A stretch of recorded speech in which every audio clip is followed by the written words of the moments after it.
አሜሪካ ለኢራን የኒኩሌር ስምምነት ጠንከር ያሉ ውሎችን አቅርባለች።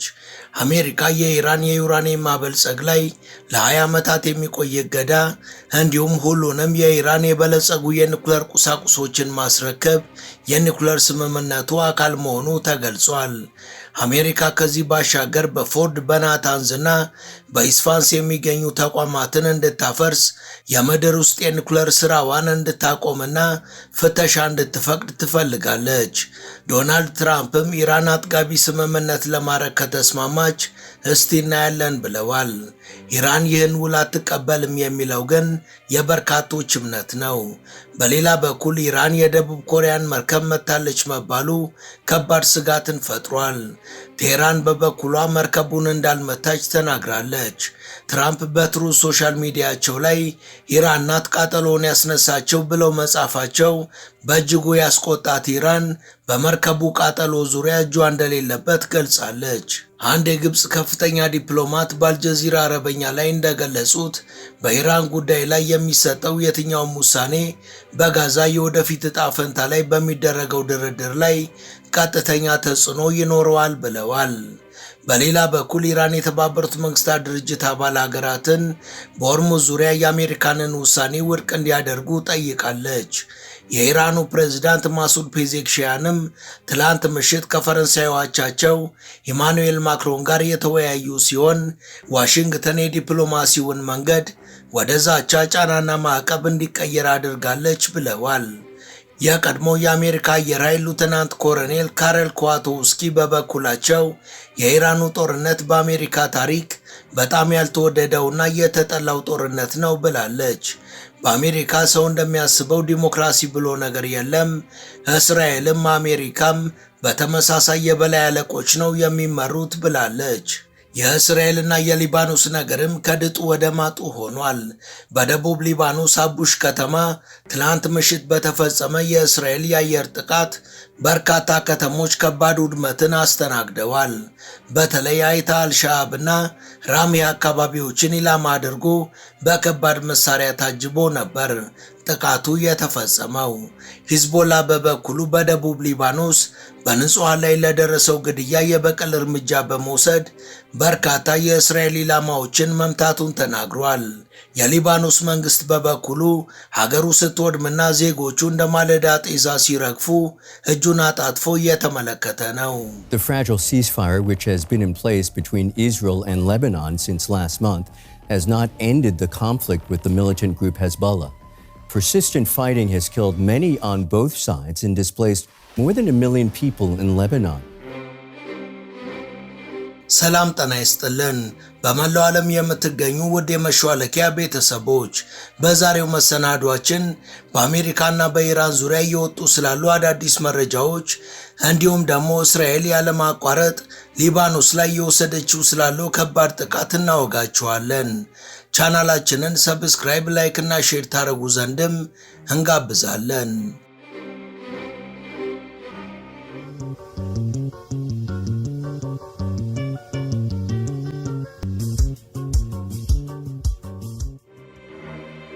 አሜሪካ ለኢራን የኒኩሌር ስምምነት ጠንከር ያሉ ውሎችን አቅርባለች። አሜሪካ የኢራን የዩራኒየም ማበልጸጊያ ላይ ለ20 ዓመታት የሚቆይ እገዳና ሁሉንም የበለጸጉ የኒኩሌር ቁሳቁሶችን ለማስረከብ የኒኩሌር ስምምነት አካል መሆኑ ተገልጿል። አሜሪካ ኢራን በፎርድ በናታንዝና በኢስፋን የሚገኙ ተቋማትን እንድታፈርስ የምድር ውስጥ የኒኩሌር ስራን እንድታቆምና በጥሰቶችና ቅጣቶች በትዕዛዝ ፍተሻን እንድትፈቅድ ትፈልጋለች።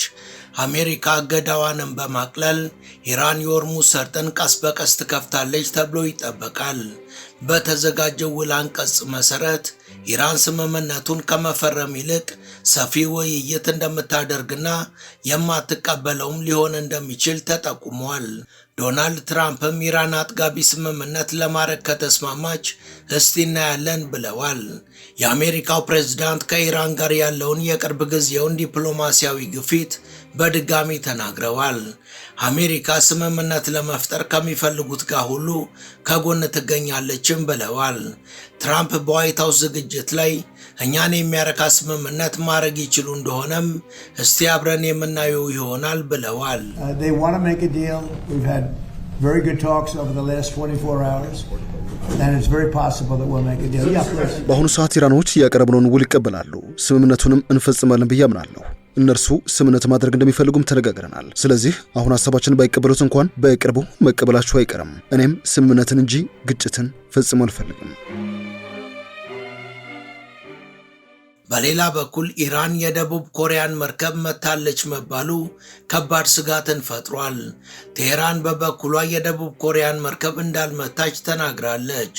በዚህ ሳምንት መጀመሪያ ላይ በሆርሙዝ ሰርጥ ላይ የደቡብ ኮሪያ መርከብ ላይ በደረሰው ጥቃት እጇ እንደሌለበት ኢራን ተናግራለች። በሲኦል የሚገኘው የኢራን ኤምባሲ በሰጠው መግለጫ ኢራን የተመታችውን መርከብ በተመለከተ ማንኛውንም ውንጀላ በጥብቅ ውድቅ አድርጋለች። የደቡብ ኮሪያ የውጭ ጉዳይ ሚኒስቴር ማክሰኞ ዕለት መርከቧ ላይ የተከሰተው ፍንዳታና የእሳት አደጋ መንስኤ መርከቧ ወደ ወደብ ከገባች በኋላ ይወሰናል ብለዋል። ቀደም ሲል በጥባጩ ዶናልድ ትራምፕ በትሩዝ ሶሻል ሚዲያ ላይ ኢራን የደቡብ ኮሪያ የባህር ላይ ጭነት መርከብን ተኩሳ እንዳነደደች ተናግረዋል። በጉዳዩ ዙሪያ አስተያየቱን የሰጠው የኢራን ኤምባሲ ግን አሜሪካና እስራኤል ተቀባይነት የሌላቸውን እርምጃዎች ስለወሰዱ ኢራን የሆርሙዝ ሰርጥን እንደ የመከላከያ ጂኦግራፊዋ ወሳኝ አካል አድርጋ ነው የምትቆጥረው። በስትራቴጂካዊው የውሃ ሰርጥ ውስጥ ያለው የደህንነት ፕሮቶኮሎችም በጠላት ኃይሎችና አጋሮቻቸው በተፈጠረው ከፍተኛ ውጥረት ምክንያት መቀየሩንና መዛባቱን ገልጸዋል።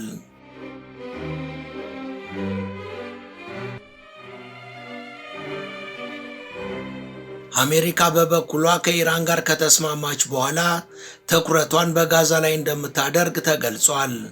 አንድ ከፍተኛ የግብፅ ዲፕሎማት በአልጀዚራ አረበኛ ቻናል ላይ እንደገለጹት በኢራን ጉዳይ ላይ የሚሰጠው የውሳኔ ሀሳብ በጋዛ የወደፊት ዕጣ ፈንታ ላይ በሚደረገው ድርድር ላይ ቀጥተኛ ተጽዕኖ ይኖረዋል ብለዋል። ስማቸው ያልተጠቀሰው ይህ ዲፕሎማት በኢራን ላይ ያለው ጦርነት አሜሪካ በጋዛ ላይ የምትሰራውን ስራ እንደሸፈነው ገልጸዋል። ነገር ግን በሚቀጥሉት ቀናት ከኢራን ጋር ስምምነቱ ሲጠናቀቅ አሜሪካ በጋዛ ዙሪያ ትልቅ ድርድር እንዲደረግ ጥረት እንደምታደርግ ተንብየዋል።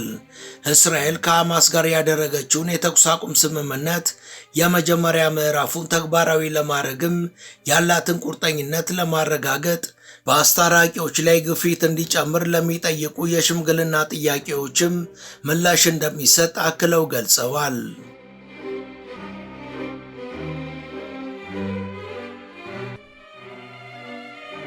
ኢራን የተባበሩት መንግስታት ድርጅት አባል ሀገራት በሆርሙዝ ዙሪያ የአሜሪካንን ውሳኔ ውድቅ እንዲያደርጉ ጠይቃለች። የኢራን ቋሚ መልእክተኛ ለተባበሩት መንግስታት ድርጅት አባል ሀገራት እንዳስታወቁት በአሜሪካና በባህረ ሰላጤው ሀገሮች መካከል ኢራን በሆርሙዝ በኩል የምትጓጓዝበትን አስተማማኝ መንገድ እንዳታረጋግጥ የሚገፋፋውን ውሳኔ ውድቅ እንዲያደርጉ አሳስቧል። የተሳሳተ ፖለቲካዊ ውሳኔ ነው ሲልም የአሜሪካንን ውጥን አውግዟል። በትዊተር ላይ ባወጣው መግለጫ በሆርሙዝ ሰርጥ ውስጥ ብቸኛው አዋጪ መፍትሄ ግልጽ ነው፣ ለጦርነቱ ዘላቂ መፍትሄ መስጠት፣ የባህር ላይ እገዳን ማንሳትና መደበኛ መተላለፊያውን መመለስ ናቸው ብሏል። በመቀጠልም ውሳኔው ትራምፕ የፖለቲካ አጀንዳቸውን ለማራመድና ህገወጥ ድርጊቶቻቸውን ህጋዊ ለማድረግ ነው እንጂ ቀውሱን ለመፍታት አይደለም ሲሉ ክስ አቅርበዋል። ውድ የመሿለኪያ ቤተሰቦች ይህን ዘገባ እዚህ ድረስ ከተከታተላችሁት ቻናሉ የበለጠ እንዲያድግ አንድ ጊዜ ሰብስክራይብ እንድታደርጉ አስታውሰን ተረካችንን እንቀጥል። የኢራኑ ፕሬዝዳንት መሱድ ፔዜክሻን ከፈረንሳይ አቻቸው ኢማኑኤል ማክሮን ጋር የተወያዩ ሲሆን ዋሽንግተን የዲፕሎማሲያዊውን መንገድ ወደ ዛቻ፣ ጫናና ማዕቀብ እንዲቀየር ትፈልጋለች፣ እኛም አሜሪካንን ማመን እንደማንችል እንገልጻለን ብለዋል። አክለውም ኢራን ከአሜሪካ ጋር 2 ጊዜ ውይይት እንደጀመረችና በሁለቱም አጋጣሚዎች ከድርድሩ ጋር በተመሳሳይ ሰዓት ኢራን ላይ የጦር መሳሪያ ጥቃት እንደተፈጸመ ገልጸዋል። ይህ ተግባር ደግሞ ተቀባይነት የሌለውና ከጀርባ እንደመውጋት ነው ብለዋል። ፔዜሽኪያን አክለውም በማንኛውም ውጤታማ ድርድር ጦርነቱን ማቆም እንደሚያስፈልግና ይህንን መሰሉ ድርድር የጠላት እርምጃዎች በኢራን ላይ እንዳይደገሙ ዋስትና ይሰጣል ብለዋል። በተጨማሪም ኢራን በተባበሩት አረብ ኤሚሬትስ ላይ ወታደራዊ እርምጃ መውሰዷን በመግለጽ የኢራን የጦር ኃይሎች ምንም አይነት ወታደራዊ ጥቃት ከተፈጸመ እቅዳቸውን በግልጽ እንደሚያሳውቁ ተናግረዋል። ፔዜሽኪያን የሆርሙዝ ሰርጥን በተመለከተ ደግሞ ኢራን የውሃ ሰርጡን የጸጥታ ጠባቂ ሆና ቆይታለች። ነገር ግን የባህር ኃይል እገዳን ጨምሮ አሜሪካ የወሰደቻቸው እርምጃዎች በሰርጡ የነበረውን መረጋጋት ረብሸዋል ብለዋል። የሆርሙዝ ሰርጥን ሙሉ በሙሉ ለመክፈት የሚደረገው ማንኛውም ድርድር አሜሪካ የጣለችውን የባህር ኃይል እገዳ ማንሳትን ይጠይቃል ሲሉ አክለዋል። ማክሮን በበኩላቸው ፓሪስም ለተኩስ አቁም ማዕቀፉ ድጋፍ እንደምትሰጥና የአሜሪካ ባህር ኃይል እገዳን እንደምትቃወም እንዲሁም እስራኤል በሊባኖስ ላይ የምትፈጽመውን ጥቃት እንድታቆም ጠይቀዋል። በተጨማሪም ፈረንሳይ ኢራን ላይ የተጣለውን ማዕቀብ በማንሳት ሂደት ላይ ድርድሩን ለማገዝ ብሎም ለመሳተፍ ዝግጁ መሆኗን ተናግረዋል።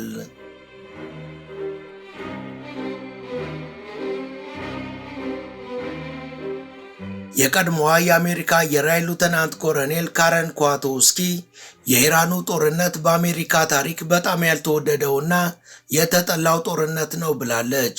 በአሜሪካ ሰው እንደሚያስበው ዲሞክራሲ ብሎ ነገር የለም፣ እስራኤልም አሜሪካም በተመሳሳይ የበላይ አለቆች ነው የሚመሩት፣ እነሱ ደግሞ ዘውትር ጦርነትን ይሻሉ ስትል እውነቱን በይፋ ተናግራለች።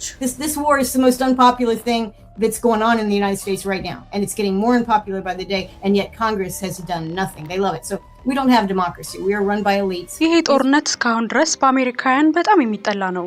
ኮንግረሱም ዝም ብሎ ከማየት ይልቅ አንዳች ያደረገው ነገር የለም። እኛ ጋር ዲሞክራሲ አለ ይባላል እንጂ ምንም ዲሞክራሲ የለም። መንግስታችንም እኛም የምንመራው በኤሊቶች ነው። እስራኤልንም ከላይ ሆነው የሚመሩት እነሱ ናቸው። የእስራኤልና የሊባኖስ ነገር ከድጡ ወደ ማጡ ሆኗል። በዋሽንግተን ዲሲ የመጀመሪያ የሰላም ስምምነት ተፈራርሞ የነበረ ቢሆንም የስምምነቱ ፊርማ ሳይደርቅ በማግስቱ እስራኤል ዳግም ሊባኖስ ላይ መጠነ ሰፊ ጥቃቶችን ላለፉት 2 ሳምንታት ያህል ስትሰነዝር ቆይታለች።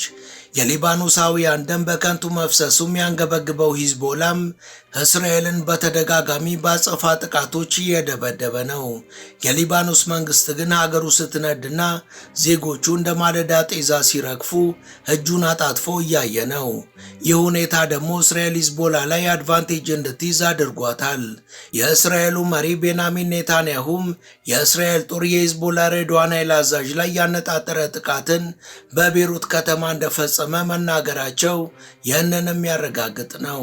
חולקים יעדים משותפים, והיעד החשוב ביותר הוא הצעת החומר המועשר מאיראן, כל החומר המועשר, ופירוק יכולות העשרה באיראן. እኛም አሜሪካኖችም ዓላማችንና ግባችን አንድ ነው። ኢራን አውዳሚ መሳሪያዎችን መያዝ የለባትም። እኛም በደቡብ ሊባኖስና ሂዝቦላ ላይ ጥቃታችንን አጠናክረን ቀጥለናል። የእስራኤል ጦር የሂዝቦላ ራድዋን ኃይል አዛዥ ላይ ጥቃት ፈጽመናል። ይህ በእንዲህ እንዳለ በደቡብ ሊባኖስ አቡሽ ከተማ ትናንት ምሽት በተፈጸመ የእስራኤል የአየር ጥቃት በፒካፕ መኪና ላይ የነበሩ ሰዎችን መትቶ ገድሏል። የእስራኤል ጦር በዚሁ ደቡባዊ ሊባኖስ በሲዶን አውራጃ በምትገኘው ኤርዚ ከተማ ላይ ያነጣጠረ የሌሊት የአየር ጥቃትን ፈጽሟል። በተጨማሪ በግዛቷ በሚገኙ በርካታ ከተሞች በእስራኤል ጦር ከባድ የአየር ድብደባ ተፈጽሞባቸዋል። የእስራኤል መጠነ ሰፊ ጥቃት ሃይታል ሻሃብና ራሚያ አካባቢዎችን ኢላማ አድርጎ በከባድ መሳሪያ ታጅቦ ተፈጽሟል። በደቡባዊ ሊባኖስ የክርስትና እምነት ተከታዮች በብዛት በሚገኙባት ደቤል በምትባለው ከተማ ደግሞ አንድ የእስራኤል ወታደር የድንግል ቅድስት ማርያምን ሐውልት ሲያረክሰው የሚያሳይ ምስል ለእይታ በቅቷል። ሌላ እስራኤላዊ ወታደር ደግሞ የኢየሱስ ክርስቶስ ሐውልትን በመዶሻ መሰባበሩ በዓለም ላይ ባሉ ክርስቲያኖች ዘንድ ከባድ ቁጣን ቀስቅሷል። ሂዝቦላ በበኩሉ በሊባኖስ ውስጥ በንጹሐን ላይ ለደረሰው ግድያ የበቀል እርምጃ በመውሰድ በርካታ የእስራኤል ኢላማዎችን መምታቱን ተናግሯል። ቀደም ሲል የሊባኖስ ጠቅላይ ሚኒስቴርም ከእስራኤል ጋር ማንኛውንም ከፍተኛ ደረጃ ውይይት መጠበቅ አግባብ አይደለም ማለታቸው ይታወሳል።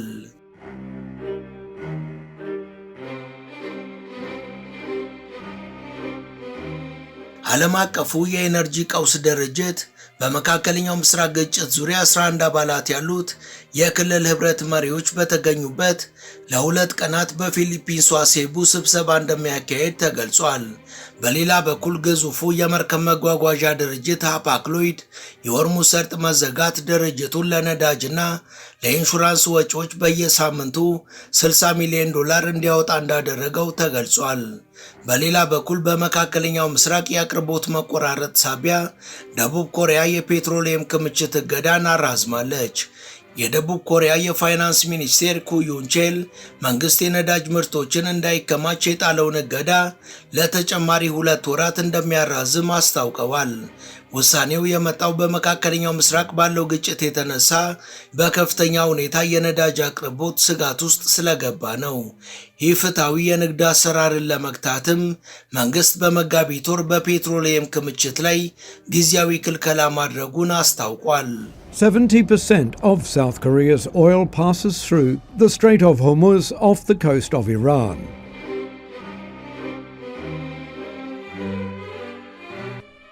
ወደ ቻናላችን ቤተሰቦች ለዛሬ ያሰናዳንላችሁ ይህን ይመስል ነበር። እስከ ዝግጅታችን ፍጻሜ አብራችሁን ስለነበራችሁ ከልብ እናመሰግናለን። በቀጣይ ቢሰሩ የምትሏቸውን ርዕሰ ጉዳዮች ብትጠቁሙን ደስ ብሎን እንቀበላለን። ቻናላችንን ሰብስክራይብ ማድረግ፣ የደውል ምልክቱን መጫንና ላይክ ማድረግ አትዘንጉ እያለን ለዛሬ በዚሁ ተሰናበትን። መልካም ጊዜ።